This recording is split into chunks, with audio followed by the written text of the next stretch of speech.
So you live with your missus, everything's great, life's good, it's wonderful. Get up every day, go to work, come back to a loving family. Then, all of a sudden, everything changes. And you're told that you've got to leave. What happens next? Well, if you're like most men, one of the first hurdles that you're going to hit is the fact that you have no legal standing to be in the house in the first place. Think about it. When you first decided to move in with your missus, did you guys have a discussion where you became a part of the tenancy agreement? If not, I'm definitely speaking to you. Think about this. When you think of homelessness, what comes to mind? You instantly get this image here of somebody with a sleeping bag and a dog sleeping in a shop front. That's just the tip of the iceberg for males though. And the reason why is this. There's something that we don't speak about. It's called hidden homelessness. That could be sleeping in your car, sofa surfing, or, having to jam with relatives. Most people don't even understand how common this situation is. So, it sounds like I've got a problem with cohabiting. I don't have a problem with that at all. Problems occur when you're cohabiting without legal rights. This is where it gets sticky. A lot of guys move in with their partners, but their name isn't on the lease, the tenancy agreement, or the mortgage. Everything's sweet. Then, when the relationship does fall apart, they can be out the door just like that. And the law, it's not in your favor, bro. There's no such thing as a common law marriage in the United Kingdom, even though nearly half of the population believes there is. That means if you're not married and your name isn't on the paperwork, you have zero legal right to be there in the first place.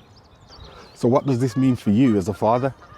This hits even harder, because one day you're tucking your child into bed and the next you're calling your mates to see if they've got a spare room that you can use, or if you can jam on the couch for a few nights.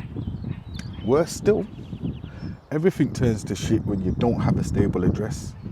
You're going to struggle to fight your court cases if you have to go that route.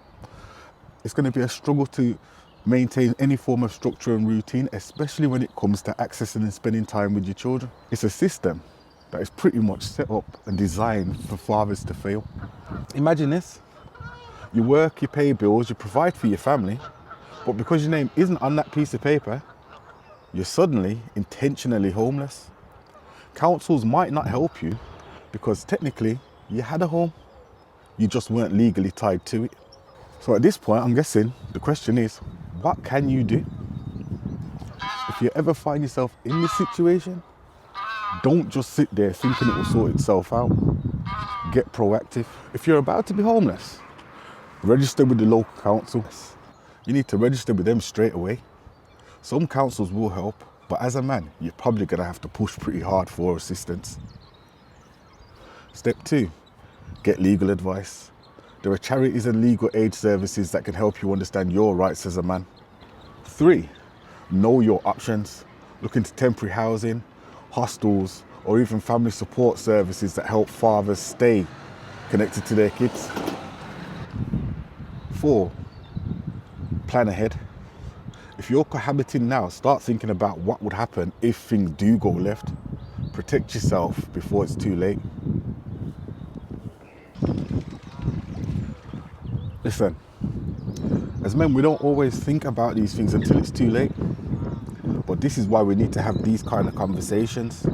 We need to be aware, look out for each other, and most importantly, make sure we're not putting ourselves in a situation where an argument can leave us with nowhere to go.